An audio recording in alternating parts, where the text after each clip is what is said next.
The fire alarm went off at 6:47 a.m. in Building C, but not because of an actual fire. The Apex system had just short-circuited trying to process two identical purchase orders from departments that shouldn't even exist anymore. Double billing, double shipping, double headache. Nobody noticed until pallets started showing up with the same SKU codes stamped twice, one marked Urgent Executive, the other Priority Ops Team. That's when I knew Apex was choking. Not crashing, just clearing its throat in that quiet, ugly way systems do right before everything goes to hell. But I'm getting ahead of myself. Name's Jason Wright, 49 years old, and I've been babysitting computer systems longer than most of these kids have been alive. 2 weeks earlier, I was sitting in my cubicle at 11 p.m., Mountain Dew in one hand and a network diagnostic tool in the other, trying to figure out why Apex had randomly decided that everyone with a birthday in March deserved double overtime pay. That wasn't a glitch. That was Kevin in payroll trying to rig the system again so he could afford his kid's spring break trip. I fixed it quietly, logged it, moved on. That was the deal. I kept Apex breathing, and in return, Titanium Industries let me do my job without the corporate circus. See, I learned something in the Navy that most civilians never figure out. The best work happens when nobody's watching. No team-building retreats where they make you fall backwards into someone's arms. No forced birthday celebrations where you pretend to care about Karen from marketing turning 32. No meetings that could have been handled with a 5-minute phone call. Just me, my systems, and about 15 years of code that looked like it was written by a caffeinated octopus having a breakdown. Apex wasn't pretty, but it worked because I made it work. Every night after the day shift went home, I'd be there with my diagnostics and my coffee that could strip paint, making sure everything ran smooth for the morning crew. I'd patch the little problems before they became big problems, update the security protocols, run the maintenance cycles that kept everything humming. I wasn't flashy, didn't wear expensive suits or drop buzzwords in presentations, never volunteered to give talks at the quarterly all-hands meetings, but I was necessary, whether the suits knew it or not. I was the guy who patched the procurement loop after their digital transformation failed spectacularly. I was the one who built the back end that made HR think they actually understood metrics. I designed the automated routing that fixed shipping delays before customers even noticed. But since I didn't speak at company meetings or wear a tie to casual Friday, the executives forgot I existed. Which was fine by me. I'd learned in the service that the guys who talk the most usually know the least. Better to be the guy they call when everything's broken than the guy who breaks everything by trying to look important. Only the folks on the operations floor knew what I looked like. Sean from logistics called me the ghost in the server room. Rachel from accounting once left me a post-it note that said, "Thanks for fixing the printer again. You're the only reason I haven't thrown this thing out the window." I kept that one on my monitor for 3 years. So yeah, maybe my corporate card had a few charges labeled cybersecurity certification and penetration testing workshop. And maybe I submitted them every quarter like clockwork. But nobody questioned it. Not finance, not HR, not even the VP of operations. Why? Because when Apex hiccuped, people missed bonuses. When Apex failed, people lost jobs. When Apex died, well, we'll get to that. I kept my world simple.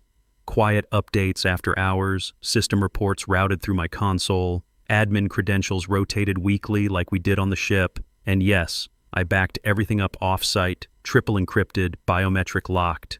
You think I trust Lucas from Junior IT with access to anything more complex than his email password? The kid once clicked on a "You've won a free iPhone" pop-up and bricked his laptop 3 times in 1 week. They called the system Apex because it held everything together. Logistics, payroll, vendor timelines, internal workflows, budget tracking, shift scheduling, compliance monitoring, even the snack machine restocking orders. If you unplugged me, the lights would stay on, but nothing would move. You'd have a Ferrari with no keys, no gas, and the engine locked behind about 6 firewalls and a digital sticky note that said, "Nice try, buddy." But nobody asked how Apex worked. They just assumed it was magic, like the coffee maker or the air conditioning. Push a button, stuff happens. And I kept it that way because that's what worked. Until she showed up. Ashley Morgan. If arrogance were a cologne, she'd bathe in it. Fresh MBA from some private school where they teach you buzzwords instead of how things actually work. perfectly manicured nails that had never touched a keyboard for more than typing emails, and hired straight into HR because her daddy, Richard Morgan, happened to chair the board of directors. Word around the office was she'd gotten bounced from her last job for trying to restructure the diversity budget into a wine-tasting fund. But here she was, strutting around in heels that cost more than my monthly car payment, asking questions nobody had bothered to ask in 15 years. On her third day, she cornered my supervisor near the coffee machine and asked, "Why is this Jason person expensing $3,200 on penetration testing frameworks?" My supervisor, bless him, replied, "Because if he stops, our company gets penetrated, and not in a good way." Ashley didn't laugh, didn't even crack a smile. She just wrote something down in her little leather notebook and walked away. I should have known right then that the countdown had started. She went straight to finance, straight to compliance, straight to Daddy's office on the executive floor. I knew because Sean from logistics saw her marching around with my expense reports printed on bright pink paper, like she was carrying evidence of a crime. The way she slammed those papers on conference tables, you'd think she'd discovered I was embezzling funds to buy a yacht. The thing is, those courses weren't some luxury spa weekend. They were enterprise-grade cybersecurity certifications. The kind of training that keeps companies from getting their data stolen by some 14-year-old in Romania with too much time and a grudge. But Ashley saw dollar signs and assumed fraud because that's what business school teaches you. Everybody's trying to scam you. The meeting was supposed to be about Q4 budget planning, 2 hours of PowerPoint slides explaining why a pizza party should make up for the bonuses they canceled last quarter. Standard corporate theater. I showed up because the invite said mandatory, and I'd learned in the Navy that you show up when ordered, even if it's stupid. I sat in the back like always, nursing coffee that tasted like it had been filtered through old gym socks. The usual suspects were there. Department heads checking their phones, middle managers pretending to take notes, executives looking like they'd rather be anywhere else. Nobody noticed me. Nobody ever did. Until Ashley clicked to slide 7 and made my name the headline. "Let's talk about accountability," she said, and the room temperature seemed to drop 5 degrees. My name sat there in bold Arial font like a wanted poster. Jason Wright. Ongoing non-compliance with expense policy. She was enjoying this. You could tell by the way she paused, letting the silence build like she was conducting an orchestra of corporate drama. This was her moment to prove she belonged in Daddy's company, that she could spot problems the old guard had missed. "I conducted a thorough review of recent expenses," Ashley continued, voice carrying that practiced authority they teach in MBA programs. "And I found multiple charges from this employee who operates completely unsupervised. Courses, licenses, training programs, whatever he wants to call them." The room was dead quiet now. Half the people there didn't even know my name 5 minutes ago. But suddenly, I was the most interesting person in the building. Ashley was feeding off the attention like a plant in sunlight. She finally turned to look at me. The whole room followed like dominoes falling in slow motion. "Jason," she said, and my name sounded different coming from her mouth. Smaller somehow. "Would you like to explain why you've been using company funds for personal development without proper authorization?" I didn't answer immediately. In the Navy, we learned that silence can be a weapon if you know how to use it. Let the other person fill the empty space with their own assumptions. She didn't wait long. "I've already cleared this with the board," Ashley announced, raising her voice like she was addressing a courtroom. "Effective immediately. Your employment is terminated for violation of expense policies and failure to follow proper approval procedures. Please surrender your badge and log out of all systems. Security will provide escort if necessary." The silence that followed was the kind you feel in your chest.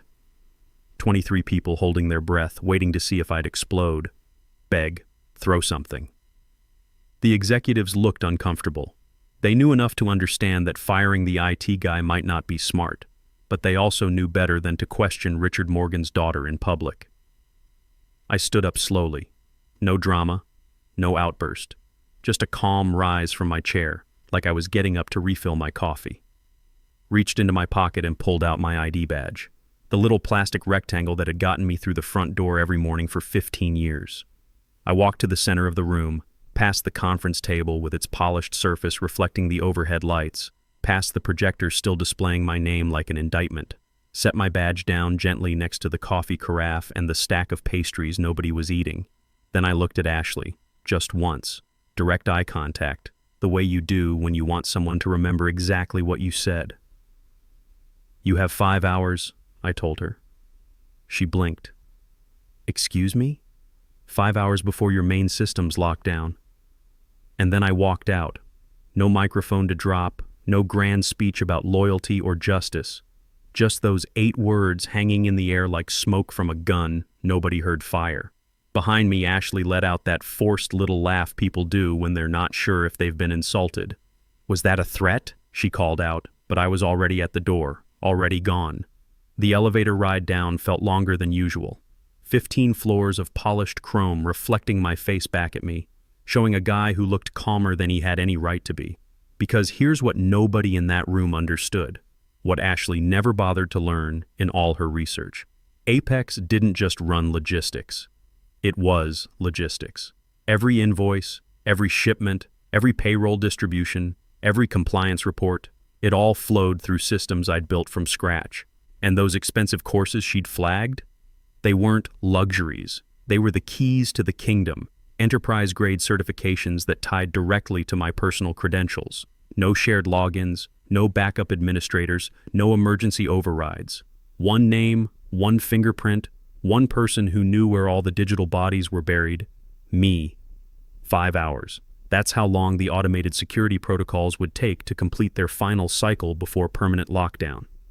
It wasn't sabotage, it was built-in protection. When the primary administrator leaves without proper handoff, the system protects itself the only way it knows how.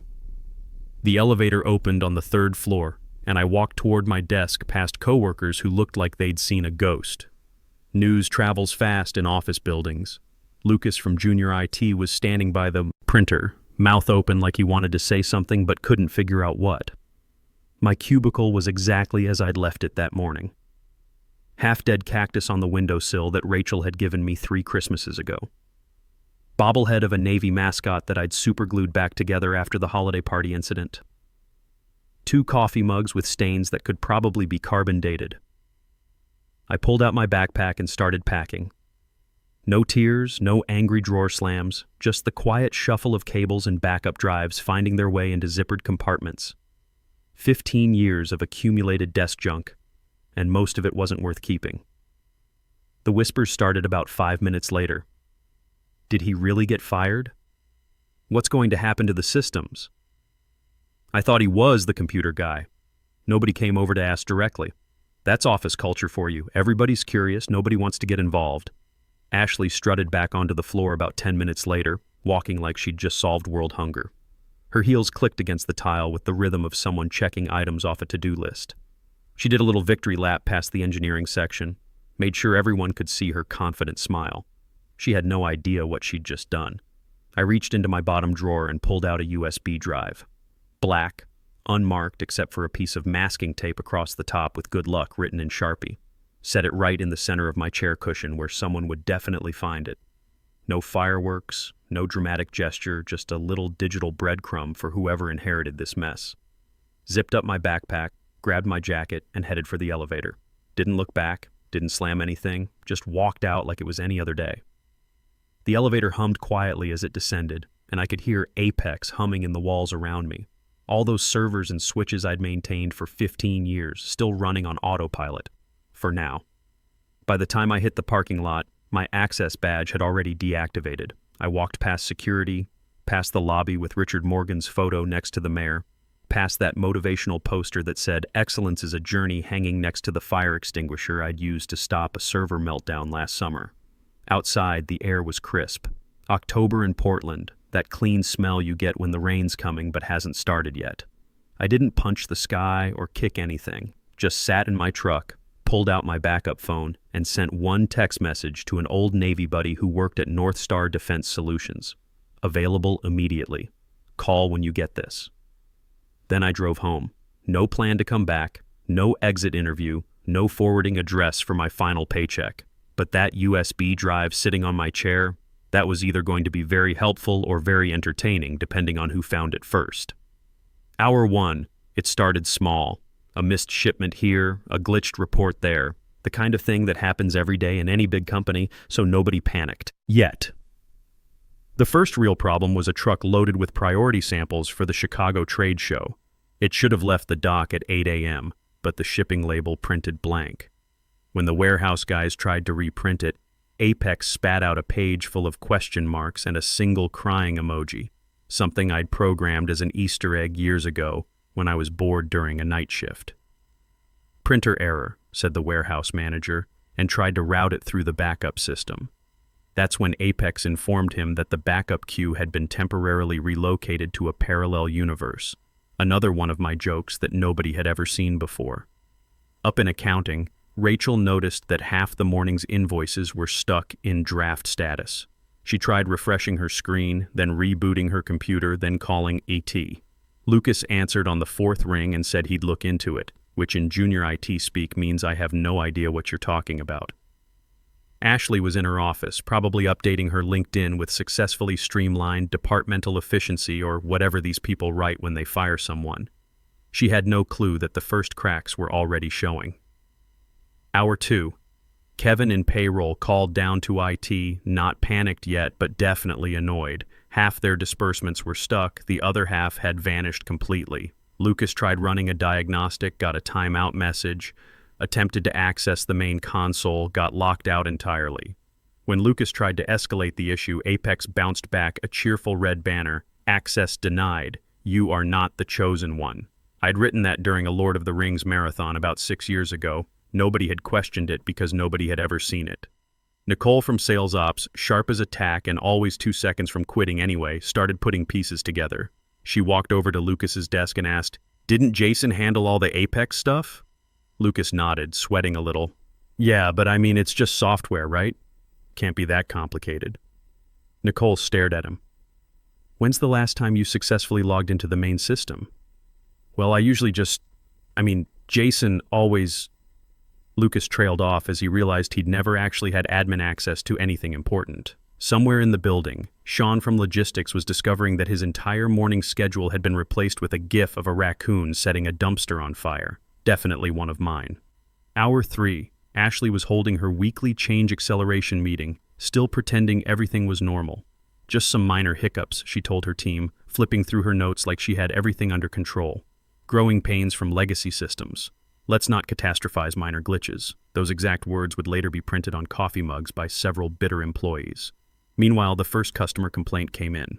A major distributor in Seattle hadn't received their automated restock notification, and their warehouse was sitting empty. When customer service tried to check the order status, Apex showed them a spinning wheel that said, "Searching for meaning in a meaningless void."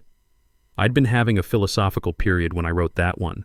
Nicole had given up trying to work through the system crashes and walked straight to facilities. "I need a key to Jason's old office," she said. "Why?" asked the facilities manager. "Because our entire operation is falling apart, and he's the only one who knew how to fix it." She found my office locked down tight. Not just locked, sealed. The electronic lock was flashing red, and the keycard reader was displaying "Nope" in cheerful green letters. That's when she called my cell phone. Got my voicemail. "Hi, you've reached Jason Wright. I'm currently unavailable. If this is regarding Apex, please refer to the documentation I submitted 6 months ago. If you can't find it, check with HR. They're very thorough about reading important emails." Hour 4. Legal tried to access compliance reports for a vendor audit due the next morning. Apex responded with a spinning wheel, then displayed that raccoon and dumpster fire gif again. I really was fond of that one. The CEO, who'd been blissfully unaware of the growing digital hurricane, finally got dragged into the mess when his calendar app failed to remind him about an earnings call. He walked into an empty conference room. No prep notes, no CFO, no agenda. Just 5 spinning chairs and the growing realization that something was very wrong. He stormed down to what had become the Apex Crisis Management Center, formerly the break room, now filled with laptops and increasingly desperate IT contractors. "Where's the backup?" he demanded. "There are snapshots," Lucas stammered, "but they're partial. The main system access was tied to Jason's credentials. So call him." We tried. He's not answering. Ashley, who'd been hiding in her office for the past hour, finally made an appearance. "It's not permanent," she said, voice higher than usual. "We can rebuild it, patch it. It's just software." The CTO, who hadn't spoken up all year, actually laughed. It wasn't a happy sound. "You can't patch this," he said. "Jason didn't build a program. He grew a digital nervous system. And you just severed the spinal cord." Hour 5. By 2 p.m., 3 different consulting firms had been called in. One sent a guy named Chris, who kept calling the servers bro and left after 20 minutes. Another tried to brute force their way through an old maintenance port. Apex responded by shutting down all non-essential operations and sending a company-wide Slack message, "Unauthorized access detected, implementing enhanced security protocols. Have a great day." The third firm took one look at my system architecture and quoted $500 an hour with no guarantee of success. That's when someone found the USB drive I'd left on my chair. Lucas plugged it into his laptop and it immediately played a 10-second video of me waving goodbye. Then it wiped itself clean and displayed a single message. "You had 15 years to ask how it worked. Now you have 5 hours to figure out how to live without it." The room went completely silent. Ashley's father, Richard Morgan, finally made his appearance in the crisis room, took one look at the chaos, one look at his daughter's panicked face, and asked the question everyone had been avoiding. "Can we get Jason back?" Nobody answered, because by then it was too late. Apex had gone into full lockdown mode, and the only person with the keys to restart it was driving home in his pickup truck, probably listening to classic rock and wondering what his new job at North Star Defense would be like. That night, while Titanium Industries was hemorrhaging money and dignity in equal measure, I was sitting in my kitchen reading job offers. Turns out word travels fast in the defense contractor world, especially when you're a former Navy IT guy with security clearance and a reputation for keeping critical systems running. My phone had been buzzing since about 3 p.m. Old shipmates who'd heard through the grapevine that Jason Wright was suddenly available. Recruiters who'd been trying to poach me for years but never had a chance because I was loyal to Titanium. Company executives who understood the difference between expense reports and investment in infrastructure. The best call came from Captain Rodriguez at North Star Defense Solutions. We'd served together on the USS Portland back in '98, back when computer networks were held together with prayer and Ethernet cable. "Right," he said without preamble. "Heard you just became available.